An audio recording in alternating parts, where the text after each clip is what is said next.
Alrighty, guys. So if you are from the YouTube side of things watching this, please make sure to come over to the subreddit DF Sports. So 1S DFS Sports, 1S DF Sports. As you can see here, DF Sports. My username is Shook. I already made my NFL video for the Thanksgiving slate, and I make videos for NBA every day. I make updates with all the news. You can ask me questions on who I like, etc. Questions about other stuff. So ask me whatever you want. I will always respond to you guys. So please come over here if you are watching this on YouTube. If you ever need to get a hold of me, you can get a hold of me on Reddit, or you can message me on Twitter at ToryLangley1992. Let's go over my lineups from tonight. So we'll go over these quick. You guys, we have a 12-game slate, so I am going to make this video super quick. We're going to try and get through this quick. So Showdown went well. Core that I had for Showdown was Anthony Davis, Devin Booker, Austin Reeves. All absolutely smashed outside of Devin Booker. This was my main slate lineup. Core that I had, no, this was night slate. Core that I had for night slate was Devin Booker, Anthony Davis, Austin Reeves, and I forget who I had as the last one. Anthony Davis, Devin Booker, Austin Reeves. It was either Killian Hayes or Bojan. I forget, one or the other. Didn't go well for me. Played Diallo too. That was just bad. Main slate. So the core that I have for main slate was Devin Booker, Anthony Davis, Shake Milton, Montrezl Harrell. Anthony Davis was an absolute must. Shake Milton was an absolute must. He absolutely smashed. Montrezl Harrell just didn't play. Got benched in the second half. Just absolutely smashing, breaking the slate, averaging over about a fantasy point per minute. Just gets benched. Devin Booker just forgot how to play basketball. Keegan Murray, early foul trouble. He lost out on massive minutes. Tobias Harris gets injured and then forgets how to play. Torrey Craig was good in those minutes given to him. And then, yeah, I had Paul Reed a core play all day. And I was like, man, I really like my lineup. I should probably just stick with Paul Reed. And then I was like, you know what? Montrezl Harrell is definitely safer. So I moved things around to get Montrezl Harrell in, and that forced me on Diallo because, like I said, I really liked my lineup, but I didn't want to switch anything. So I just went down to Diallo and up to Montrezl Harrell, and that was definitely a mistake. I thought Diallo could get that like 50, like just not kill me, give me like 15 to 20 fantasy points in 15 to 20 minutes because he's not a terrible point per minute guy. And my plan was actually to swap off Diallo, but once the bust happened with Keegan and Montrez, I just kept it the way it was. I knew he was going to be loaned. I was hoping for a miracle. Yeah, that's the recap for the day. It's been a rough past 2 days or so. Had that 3 to 4x day 3 days ago. Missed the cash the past 2 days, and then before that, missed cash for like 2 days. So it's been rough, but it's been a rough like 5 or so days. But luckily, when I got out of the hospital for a week, we absolutely destroyed. So still profitable. And it's been a good NBA year so far. So hopefully that continues. And we'll go over the slate. So since it is a 12-game slate, we're going to go over pretty quickly. I'm not going to go into detail on why I like each player, but I will go over why. I will go over who I like. So really good spot here for the Sixers. Joel Embiid, James Harden, Tyrese Maxey are going to continue to be out here. Phenomenal spot. Charlotte plays no defense. They play fast. So Tobias here at the top, 7.8K. I think makes for a solid play. I think DeAnthony Melton also makes for a solid play. I think Shake Milton, once again, here is my favorite play. I just prefer the guy that's the cheapest. He's going to be the main ball handler, too. So his 4+ ceiling is just there. So I think all three of the main guys look really good. I definitely do prefer Shake Milton point per dollar. Georges Niang, they're going to ask him to do more offensively. I'm not worried about him only playing 18 minutes. I think his minutes go back up tomorrow to like 25-ish. So I think Niang's more in play, but that definitely is a little bit concerning. So here's the thing. The center situation. And this is my team. I should know what I'm talking about, but apparently I don't after today because I thought Montrez was safer. But here's the thing. do not think Paul Reed's minutes are safe. Don't just think because he played 30 minutes tonight that he is going to be playing 30 minutes tomorrow. Revenge game narrative for Montrezl Harrell, if you're into that, it's going to be an ownership thing for me. Now, if Paul Reed plays 30 minutes again, he's the best value play on the slate, and it's not close. But you can't trust Doc Rivers. I think there are ways for Montrezl Harrell to play more tomorrow, especially if he starts. If Paul Reed starts, then I'm more confident in Paul Reed's minutes, and I would like him a lot. But if Montrezl Harrell starts and Paul Reed is going to be insane chalk, I'm just going to go to Montrezl Harrell and GPPs because I think there's more ways for Montrezl Harrell tomorrow to get those minutes. I don't think Paul Reed's going to play 30 plus minutes again, especially coming off the bench if he does that. So be a little bit careful with the center situation here. I will say though, if Paul Reed starts, I absolutely love him. If Montrezl Harrell starts, then just be a little bit careful. I would prefer the guy that's lower owned in GPPs, but I think Paul Reed is definitely safer after tonight. I think he's going to be extremely, extremely popular, and I think there are ways to get off that in GPPs. But like I said, if Paul Reed starts, love him. If Montrezl Harrell starts, just be a little bit careful. Go to the guy who's lower owned in GPPs, in my opinion. On Charlotte, so LaMelo Ball is out. I think Terry Rozier is just there. He's fine. Kelly Oubre has the ceiling. If he's hitting his shots, fine play, been phenomenal. Probably plays big minutes. Gordon Hayward is 6.3K, just there for me as well. Not going to prioritize any of these guys. PJ Washington, I think the bigs are probably my favorite. I think the bigs just could feast tomorrow. I think PJ Washington and Mason Plumlee are my favorite plays on Charlotte. I think they're both solid. I really do. And then I don't think I'm getting to anyone else. Portland, so Damian Lillard out and Anthony Simons continues to go low owned. I don't understand why he continues to go low owned, but I hope the field continues to not play him. With no Damian Lillard, his usage rate is just skyrockets. He's their primary ball handler, their clear number one with no Dame. Going to play huge minutes. Now, I understand it's not the best matchup, but it wasn't the best matchup here against Milwaukee, and he went way under owned, and he's still absolutely smashed. So, yeah, I think Simons looks absolutely amazing, and if he's going to continue to be low owned, even better. Jeremy Grant is playable. Yusuf Nurkic played 32 minutes last game. Now, I don't like the matchup specifically, but if we're going to get 30 plus minutes from Yusuf Nurkic, I think he's definitely playable. Josh Hart is probable. At this price tag, he's just there for me. A guy that can stuff the stat sheet, play huge, huge minutes. I don't mind it for GPPs, but I'm not going to go out of my way to play him. Justice Winslow is now back. He's been back, actually. I don't think I can do it. Shaden Sharp will probably start, probably play around 25 minutes. I don't think I can do it on this slate, but he is playable for value. Onto the Cleveland side, so this is a good spot. Mitchell Garland, I think at these prices, are just GPP plays for me. Good thing is, though, Cleveland does run a really tight rotation, so you're going to see big minutes for both. You're going to see big minutes for Mobley and Jared Allen. I personally like the matchup more for Jared Allen, so if I had to pick one, it would be Jared Allen. I went to Jared Allen at extremely low ownership in this game. I'm honestly considering doing it again because I like the spot for him, so I do like Jared Allen for GPPs. Kevin Love is questionable. If he is out, then you can consider a guy like Cedi Osman, who will probably play around 30 minutes. I know Kevin Love was in this game. I don't think we can expect 30 plus minutes with Kevin Love in again, but if Kevin Love is out, then I think Cedi Osman is definitely a pretty good value play. You know, a guy that'll be productive when he's on the court. You know, good scorer. He's not going to shoot this well again, but yeah, Kevin Love's out. I think Cedi is definitely a pretty good value play. If Kevin Love is in, you can still play him, but I don't think he's that much better of a value play with Kevin Love in.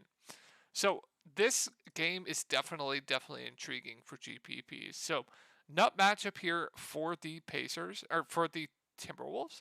Indiana plays super fast. They don't play a lot of defense, so usually I would just pass right over this team, but I am definitely intrigued by some of these guys for GPPs. So Cat Edwards both have a ceiling. I think they're both in play for tournaments.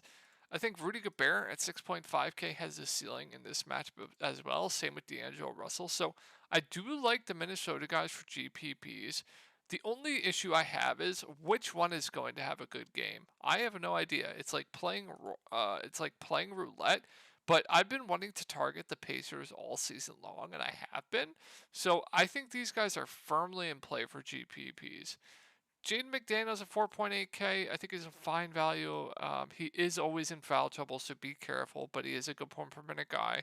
If you want to go there, be my guest. I don't think I can get to anything else, though. On the Pacer side, Halliburton at 9.5K, just a GPP play. Miles Turner, same thing. TJ McConnell had a huge game last game, but that was in a massive blowout. Neesmith started for Nemhard. If Nemhard's out again, you can consider a guy like Neesmith, but he's a very low usage guy, but a playable value if Nemhard is out. On Dallas, so Boston hasn't been the same defensively this year, so I'm not going to call it a bad spot for Dallas, but these two teams do play very slow, so it is not a good spot. But Dallas is very good defensively as well. But Luka, if you feel comfortable with the value, Luka has been absolutely insane this year. I'm not going to talk you off him. Dinwiddie is indeed questionable, so if he is in, then it's just Luka for me, and that's it. But if he is out, I'd assume Josh Green starts. He is a very low usage. I probably wouldn't consider it, but if Dinwiddie's out, more usage for guys like Tim Hardaway Jr., Reggie Bullock maybe. I think Tim Hardaway Jr. would be my second favorite option if Spencer Dinwiddie is out. Definitely does have a ceiling for GPPs. So yeah, let's go on to Boston. On the Boston side, so big news here is Jason Tatum is questionable. If he is in, it's Tatum and Brown for me at the top. Al Horford has continued to play huge minutes. Shot 0 of 9, still went for 16 fantasy points. We've definitely, targeted bigs against Dallas in the past. I don't hate Horford at 5.4K. The price went down. I think he's too cheap. So I do like Al Horford for GPPs here once again. So for me, if Tatum's in, it's Tatum, it's Brown, it's Al Horford. If Tatum's out, then yeah, Jaylen Brown's going to look good. Marcus Smart's going to be playable. Al Horford doesn't get a usage bump. Fine still. Grant Williams would be a playable value, but I can't. Just feels disgusting playing Grant Williams. Guys like Sam Hauser, he'll probably get a gain in minutes. I wouldn't hate that for GPPs. So we'll just have to monitor this and then monitor the starting lineup. If Tatum is indeed out, who would start for him? Yeah, probably Sam Hauser. Or they could go, probably be Hauser. I think. I'm trying to think if Hauser came off the bench or started when Tatum was out. Has Tatum been out? My memory is just trash. So bear with me here, guys. So Washington at Miami. Not the best spot here, but we'll have to monitor the questionable news with Miami. Bradley Beal is questionable. Monte Morris is questionable. Rui Hashimura is questionable. So if everybody is in, I think I'll probably just stay away from my Washington with everybody priced up from when everybody was out. Denny at that price is priced right now. So yeah, I think if everyone's in here, I will probably be staying away. Now, if Beal and Monte Morris are out, you can consider Porzingis, you can consider Kyle Kuzma for GPPs. But I think the real standout here would be Jordan Goodwin at 3.9K. Let's pull up the depth chart. I think the real standout would be Jordan Goodwin here at 3.9K, who is a very good, in my opinion, a good basketball player, a decent point per minute guy, DFS-wise. I would like Jordan Goodwin a lot if Monte Morris and Bradley Beal are out and he starts at the point. I think he would be one of the better value plays on the slate. I would like him quite a bit. And then you'd probably see Kispert get a usage bump, possibly move into the starting lineup. So he would be playable. But the real standout here would be Jordan Goodwin. And then Will Barton, I think at 3.2K would have to be asked to play a lot more minutes. I think he'd be a solid value play as well. So, yeah. Let's go on to Washington. I can't say right now with everybody. Like, Bam Adebayo is probable. Everyone else is questionable. I can't. We're back to this Miami Heat bullshit with everyone being questionable. It's hard for me to say. So this is what I will say. If they have the same situation with last game, where everyone's out besides Bam and Lowry, then yeah, Bam Adebayo, Kyle Lowry both look like really good plays, in my opinion, since they're going to be asked to do everything. And you can consider a guy like Caleb Martin. Jovic will probably, I believe, start. Only played 23 minutes, which is concerning. So a little bit risky. But Kyle Lowry, Bam Adebayo would be the standouts there. So let's go to Brooklyn at Toronto. Not the best spot here. KD, Kyrie in play for tournaments, but the real savior here, and I hate to say it, guys, but Ben Simmons going to continue to be my favorite play on the Brooklyn Nets, with him starting at the point or starting at the 5, whichever they do start him at. It's just a massive usage bump for him, a massive bump to his peripherals. Good rebounder, very good defender. I don't think the price moved up enough. I think Ben Simmons looks like a very solid play. Royce O'Neal continues to be good, except for when I play him. If you want to ride the hot streak, be my guest. Claxton just didn't play much today, so just a GPP play. And then I don't think I'm going to get to anyone else on the Brooklyn Nets personally for me. So Siakam out, Scotty Barnes questionable.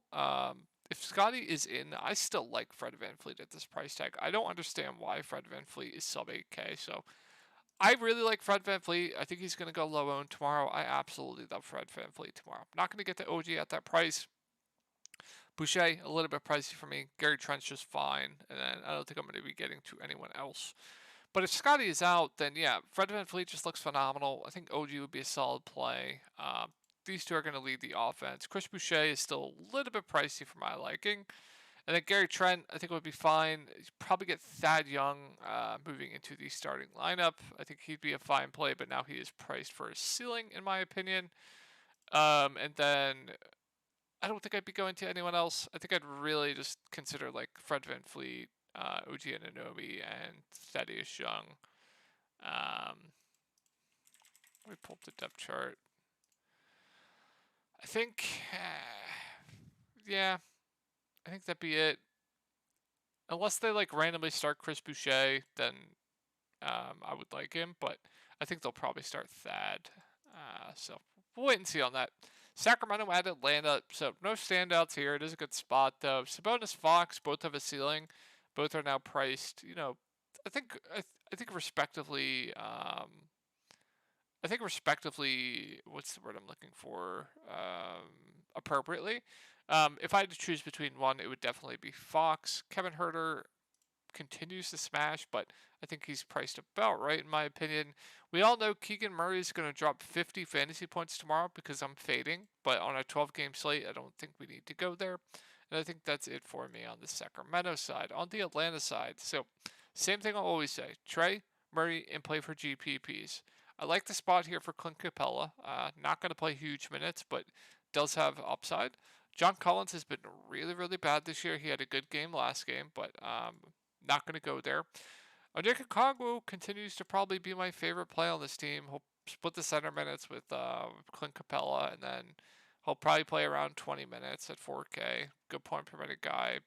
I'm fine with Okongwu. On to Denver. So Nikola Jokic played a season-high 37 minutes tonight. Or did he play more?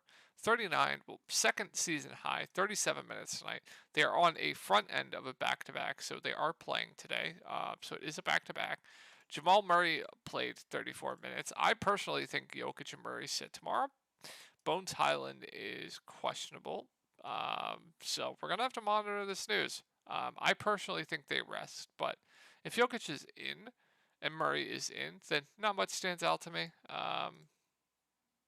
Like Aaron Gordon, MPJ, Jamal Murray, Jokic, all playable to me. Jokic, I think, would be my favorite just because I really like the matchup up against OKC. He should absolutely break that front court. But if Jokic and Murray out, yeah, Bruce Brown, I would really, really like, would absolutely love Bruce Brown. Porter, Gordon would both look good. KCP would be a fine value. Jordan would be a playable value. Zeke Naji would be a playable value. So Gonna have to monitor that situation there for Denver. So SGA's been phenomenal this year, except for when I play him. Where's that other game when he had a floor game? I believe I played him here. No, was it here? I think it was back-to-back game. I don't know, but SGA's been phenomenal. He's matchup proof. I don't care about the matchup here. Going to play big minutes. Has the team to himself. Yeah, fire up SGA. I think he makes for one of the best spin-ups on the slate. Josh Giddey has been really, really good as well. If you want to ride this hot streak, I don't hate it. His minutes are back up, so I think Josh Giddey is a super safe play, assuming he continues to play the same minutes. Lou Dort has a ceiling if he's hitting his shots. We saw it last game. Fine play. Jalen Williams at 4.5K, played 34 minutes and 26 minutes. I don't think we need to do it on this slate. JRE, his minutes have been all over the place, but he does have a ceiling if he does get those minutes. If you want to go there in GPPs, I think you can definitely do that, but extremely risky in my opinion. And then I like these Chicago guys. I think they're just too cheap. Normally with the Minnesota and Chicago, I just skim right over them, but this is what I'll say. I like them for GPPs just like Minnesota. I think they're too cheap. These two teams play fast. Milwaukee's obviously good defensively, but I think they're too cheap. So I do like the main three guys here for GPPs. Ayo played huge minutes last game. I think he's a playable value, but I'm not going to go out of my way to play him. And that's it for Chicago. On the Milwaukee side, so Giannis has just been bad for fantasy.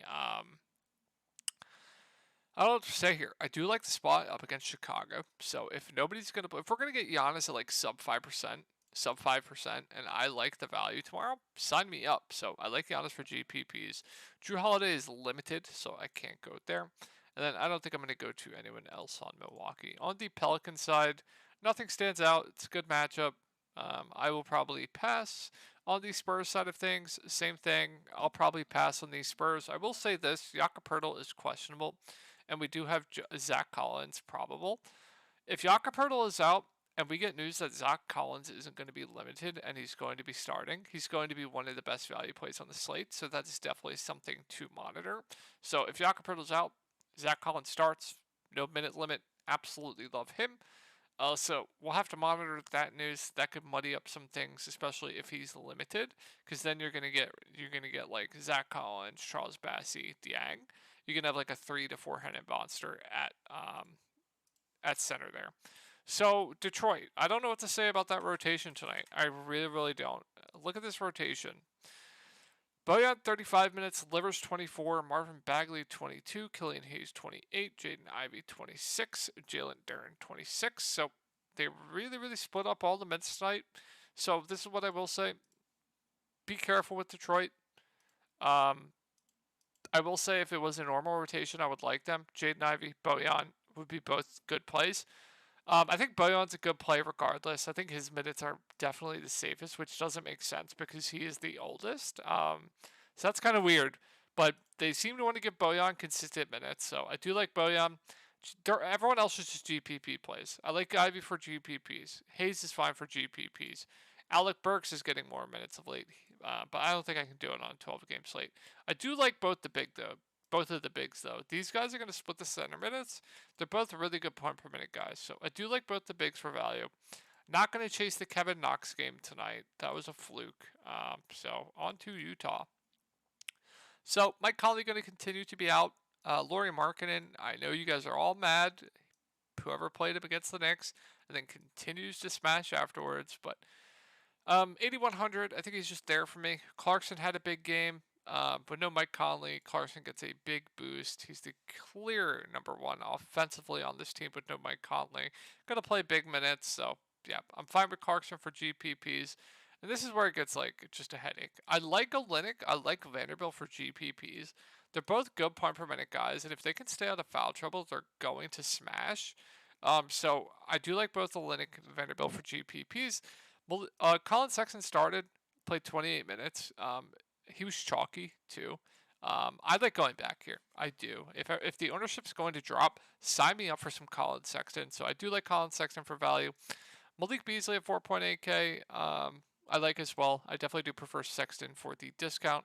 THT played 20 minutes, but Does have a ceiling, good point per minute guy. I don't think we need to do it on this slate though.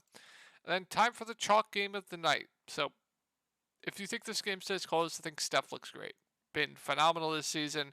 His peripheral stats are up. Absolutely love Steph if you think this game stays close. Wiggins, fine. Poole overpriced. Clay, fine. Draymond, fine. The value I'm not getting to. And then time for the chalk. Paul George, Kawhi Leonard, out. Luke Kennard, out. So Zubac, 6.4K, been targeting bigs against Golden State all long.